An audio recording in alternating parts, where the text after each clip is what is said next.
Intersection of set.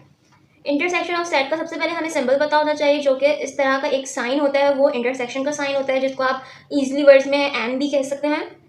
अब हमें जैसे एक क्वेश्चन गिवन है जिसमें ए है और उसकी वैल्यूज हमें कर्ली ब्रैकेट के अंदर गिवन है, एक बी है, बी की वैल्यूज कर्ली ब्रैकेट के अंदर गिवन है, और सी है और कर्ली ब्रैकेट के अंदर सी की वैल्यूज गिवन है, और हमें ब्रैकेट में लिखा हुआ है A intersect B bracket close और इंटरसेक्ट सी, ये हमें फाइंड आउट करना है। तो इस तरह का अगर कोई क्वेश्चन हमें गिवन है तो उसको हम किस तरीके से फाइंड आउट करते हैं वो आज की वीडियो में देखेंगे।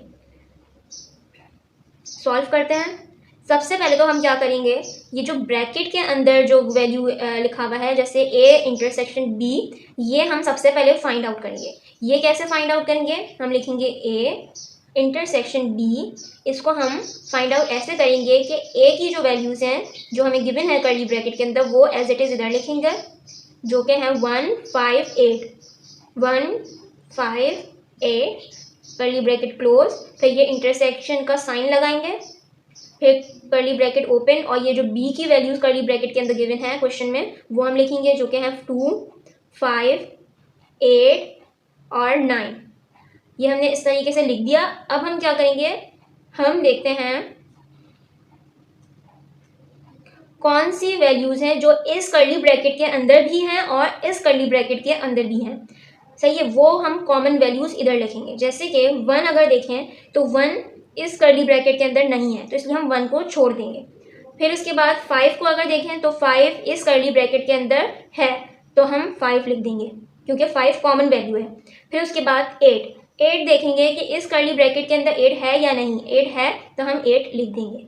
सही है। फिर उसके बाद ये हमारा कर्ली ब्रैकेट कंप्लीट है। अब इस कर्ली ब्रैकेट के अंदर देखेंगे कि 9 हमारी वैल्यू ना इसमें है, सिर्फ इसी में है, तो इसलिए 9 छोड़ देंगे। तो इसका मतलब ए इंटरसेक्शन बी हमारा ये निकल गया, ये हमारा एक आंसर हमें निकल गया। अब हम क्या करेंगे, ये चीज़ हमने फाइंड आउट कर ली, अब हमें ये चीज़ फाइंड आउट करनी है। तो अब हम किस तरीके से करेंगे, हम कुछ इस तरीके से करेंगे कि ये पूरी चीज़ ऐसे लिख देंगे ताकि हम इजीली सॉल्व कर सकें। अब ये जो चीज़ थी, ये वाली चीज़, ये चीज़ हमने फाइंड आउट कर ली, जो कि हमारा आया है 5 8। ये एक नया हमने कर्ली ब्रैकेट फाइंड आउट किया है।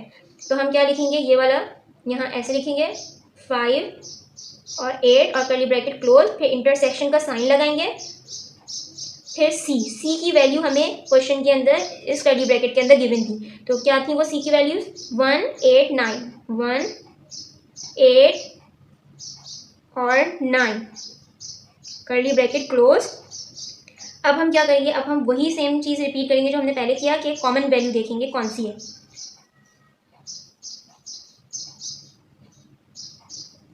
5 जो है इस कर्ली ब्रैकेट में है, देखेंगे कि इस कर्ली ब्रैकेट में 5 है या नहीं है। फिर उसके बाद 8 इस कर्ली ब्रैकेट में भी है और 8 इस कर्ली ब्रैकेट में भी है, तो हम 8 लिख देंगे। फिर उसके बाद देखेंगे और कौन सी, ये वाला कर्ली ब्रैकेट तो खत्म हो गया। अब यहाँ पे 9 है, तो 9 तो सिर्फ इसी में है, इसमें नहीं है, तो इसका मतलब सिर्फ हमारा ये 8 जो है कॉमन है। और हमने ये पूरी वैल्यू जो फाइंड आउट करनी थी, ये जो पूरी वैल्यू थी जो हमें फाइंड आउट करनी थी, हमने कर ली। तो हमारा आंसर क्या आया, कर्ली ब्रैकेट में 8। तो इस तरीके से हम इंटरसेक्शन ऑफ सेट के क्वेश्चन को फाइंड आउट करते हैं।